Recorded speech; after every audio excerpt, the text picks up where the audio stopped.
Ngangkut ya?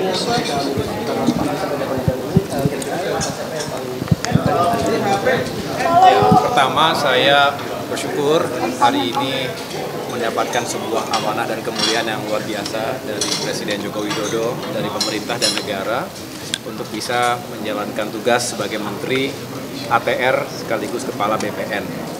Ini merupakan sebuah tanggung jawab yang insya Allah saya akan jalankan sekuat tenaga, walaupun kami juga menyadari ini adalah masa-masa yang tidak panjang, 8 bulan kurang lebih, tetapi saya selalu meyakini dalam waktu berapapun kita bisa berbuat yang terbaik untuk masyarakat dan juga negara.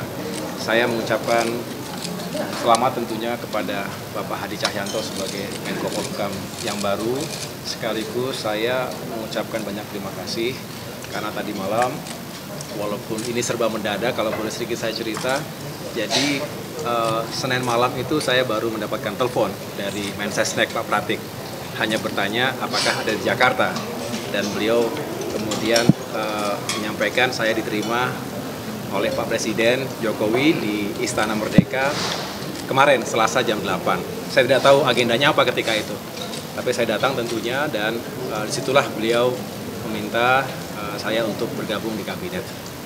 Lalu juga menyampaikan bahwa hari ini akan dilakukan pelantikan. Oleh karena itu yang saya lakukan tentunya saya mengucapkan terima kasih dan segera menghadap Pak Prabowo Subianto juga, bagaimanapun beliau adalah pemimpin koalisi Indonesia Maju ke depan, untuk mendapatkan blessing juga, restu juga. Dan setelah itu saya menghadap Pak Hadi karena beliau yang selama ini luar biasa telah menangani berbagai isu persoalan yang mendesak di bidang ATR dan BPN, dan di antara itu semua termasuk tadi Pak Presiden Jokowi menyampaikan 3 hal yang tadi sudah beliau sampaikan juga. Ada beberapa prioritas, tapi tentunya saya ingin meyakinkan 8 bulan ini bisa dituntaskan mudah-mudahan dengan segala daya upaya. Di antaranya untuk secara masif tadi sertifikasi elektronik ini yang bisa menjadi solusi terhadap berbagai persoalan termasuk tumpang tindihan dan permainan dari mafia tanah, dan juga ini tentu masalah keadilan. Masalah keadilan bukan hanya masalah bagi-bagi sertifikat, tetapi ini masalah keadilan yang sangat fundamental, dan kita tentunya juga punya tujuan kalau apa yang dilakukan oleh Pak Hadi selama ini, ATR dan BPN ini bisa menghadirkan kepastian hukum, khususnya untuk tata ruang, lokasi, dan tanah yang akan digunakan sebagai tempat membangun berbagai infrastruktur di skala strategis nasional maupun lokal, maka investasi akan bergerak. Dan ini sebuah confidence yang harus kita tumbuhkan di dalam maupun dari luar negeri. Kalau investasi bergerak, tentu akan menghadirkan pertumbuhan ekonomi. Ekonomi rakyat akan bergerak, membuka lapangan pekerjaan, meningkatkan penghasilan, dan pada akhirnya masyarakat akan lebih sejahtera. Jadi banyak hal, termasuk juga tadi ada target yang disampaikan oleh beliau, mengejar hingga tuntas 120 juta bidang PTSL yang mudah-mudahan juga bisa kita kelola, dan tentunya kita meyakinkan agar isu lingkungan hidup juga bisa menjadi prioritas utama. Oleh karena itu kami akan melakukan komunikasi dan koordinasi dengan berbagai lembaga dan kementerian yang terkait, dan tentunya tadi malam saya sudah matur Pak Hadi, walaupun nanti beliau sebagai Menko Polhukam berkenan nggak tetap saya ganggu untuk saya minta pandangan-pandangan dan juga masukan-masukannya, karena ini kerja yang besar dan tentunya membutuhkan berbagai masukan, termasuk dari para ahli dan dari para akademisi. Demikian. Kandidat SBY ada nggak Mas? Kandidat Pak SBY terkait dengan beliau tentunya juga bersyukur karena ini juga menjadi sebuah momentum Partai Demokrat kembali ke pemerintahan. Banyak yang mungkin belum menyadari bahwa Demokrat selama 9 tahun 4 bulan berada di luar pemerintahan, dan ini sebuah momentum yang sangat bersejarah karena alhamdulillah apa yang kami perjuangkan juga selama ini bisa lebih direalisasikan jika Demokrat bergabung dengan pemerintahan secara langsung, karena kebijakan itu di tangan eksekutif. Walaupun perjuangan parlemen juga sangat penting, tetapi dengan demikian ini menjadi langkah baru bagi kami semua keluarga besar Partai Demokrat untuk berkontribusi dalam pemerintahan Kabinet Indonesia Maju di penghujung atau menuju ke akhir masa kepemimpinan. Dengan demikian mudah-mudahan apa yang dilakukan secara bersama-sama ini bisa menghadirkan berbagai pencapaian dan kemajuan. Mas, ada beban politik tertentu nggak sih setelah ada perputaran politik ini, Mas? Kenapa? Ada beban tersendiri nggak sih karena selama 9 tahun ada di luar pemerintahan? Tidak secara khusus. Yang jelas memang perlu adaptasi. Yang jelas kalau ditanya keluarga besar Demokrat sangat senang karena bagaimanapun memang tujuan utama dari politik, termasuk partai politik, adalah bisa berkontribusi seluas-luasnya melalui jalur pemerintahan, eksekutif maupun legislatif. Masuknya Mas Ahaye ke dalam koalisi ini apakah mempengaruhi sikap Demokrat juga di DPR, khususnya terkait dengan interpelasi pemilu? Oh, tentu kami selalu bijak menggunakan suara kami di parlemen, formal maupun informal. Yang jelas kami tidak ingin terjebak dalam isu-isu yang mengganggu konsentrasi pemerintah. Demokrat hari ini bersama pemerintah, ada dalam pemerintah. Jadi jelas kami biasanya disiplin, Demokrat itu disiplin sesuai dengan kebijakan partai, dan tentunya kami ingin mengawal pemerintahan Presiden Jokowi dan kita semua sampai dengan tuntas, bisa mengejar semua target, termasuk target-target ATR BPN yang luar biasa, banyak yang sangat kompleks, tapi insya Allah semua yang beliau telah lakukan selama ini dan seluruh jajaran Kementerian ATR BPN bisa kita tuntaskan dengan baik. Berarti akan menentang ya Pak berarti akan menentang ya jika ada hak angket pemilu soal kecurangan itu? Kenapa? Berarti akan menentang ya jika ada hak angket pemilu soal kecurangan itu? Yang jelas kita tidak usah prejudis ya, ada kecurangan dan lain sebagainya. Saya tahu ini adalah bagian ekspresi dari berbagai kalangan pasca pemungutan suara. Itu wajar. Setiap tahun pemilu dimanapun, di negara manapun selalu ada isu-isu demikian.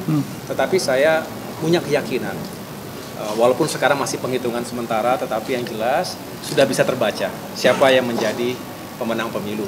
Walaupun kita menghormati sampai dengan tuntas secara formal, tetapi yang jelas kita justru harus move on, melihat ke depan. 5 tahun, 10 tahun ke depan ini banyak tantangan dan komplikasinya. Oleh karena itu saatnya kita sudah membangun kembali rekonsiliasi bangsa, dan kita berikan ruang demokrasi. Kalau ada yang tidak puas, ada mekanismenya, silahkan.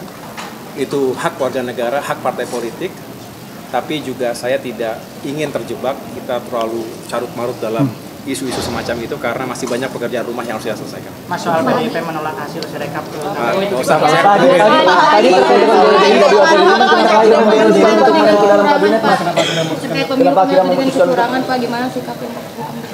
Ya, ini ya.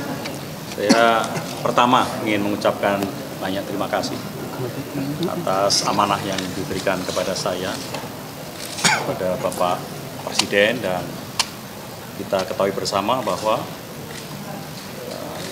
kehormatan itu sudah diberikan sejak tugas kepada saya adalah sebagai Panglima TNI, kemudian sebagai Menteri ATR BPN, dan saat ini saya juga diberi kehormatan lagi menjadi Kemenko, Menteri Koordinator Politik, Hukum, dan HAM.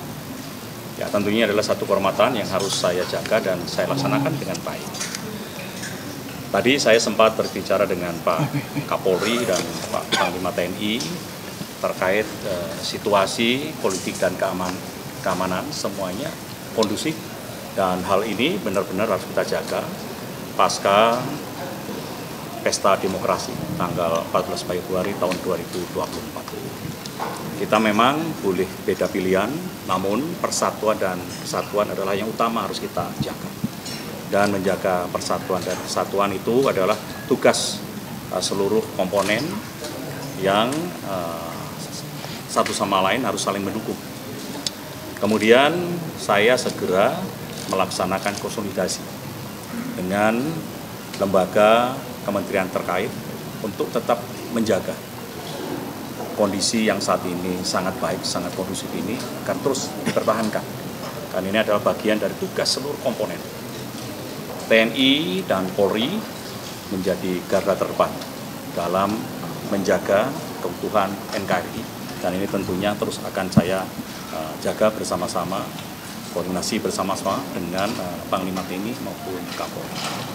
TNI Polri tetap berkomitmen bahwa NKRI harga mati. Untuk semuanya adalah untuk keberlanjutan pembangunan yang sedang kita laksanakan. Pak, terkait dengan BLBI, Pak? BLBI akan kita, ya, skemanya sudah kita buat dan segera saya koordinasikan, termasuk juga mana-mana saja yang menjadi prioritas utama. Ya, kita tunggu saja. Hari ini saya akan koordinasi, segera setelah itu saya akan turun ke lapangan untuk menyelesaikan permasalahan-permasalahan yang terjadi di BLBI, karena permasalahan itu juga menyangkut dengan permasalahan tanah yang selama ini juga saya bantu sebagai Menteri ATR membantu untuk menyelesaikan permasalahan BLBI. Pak, ini kan Pak Ganjar mengusulkan mendorong DPR untuk hak angket mengusut kecurangan pemilu, Pak. Kalau dari pemerintah pandangannya gimana, Pak? Ya, itu nanti dulu ya, itu kita lihat nanti. Suasana sekarang kita jaga kondusif, suasana aman, ini yang harus benar-benar kita jaga. Ada komunikasi dengan KPU. Menolak pemilu, Pak. Ini bagaimana? Ya, Menyampaikan surat menolak ya, pemilu. saya sampaikan sekali lagi, kita jaga kondusivitas yang saat ini terjadi. Kita utamakan adalah persatuan kesatuan bangsa. Ada komunikasi nggak Pak dengan Pak Mahfud sebelumnya terkait posisi? Saya baru dilantik sekarang, insya Allah dalam waktu dekat saya juga akan berkunjung ke tempat Pak Mahfud MD dan seluruh tokoh bangsa saya akan datangi semua. Ya. Pak, target penyelesaian BLBI banyak fokus masyarakat itu pada KPU karena sirekapnya bermasalah, begitu Pak. Kalau dari pemerintah sendiri nanti akan apakah ada koordinasi? Ya, itu kan atau asumsi nanti dulu aja ya. Kalau sudah, saya kira hal itu masih jauh, nanti aja kalau sudah ada laporan itu, dan saya minta kita harus benar-benar menjaga situasi yang kondusif. Ini harus kita jaga benar-benar supaya kita semuanya juga nyaman. Sekali lagi, pilihan boleh beda, namun persatuan dan kesatuan bangsa tetap harus kita jaga. Pak Presiden Terima kasih.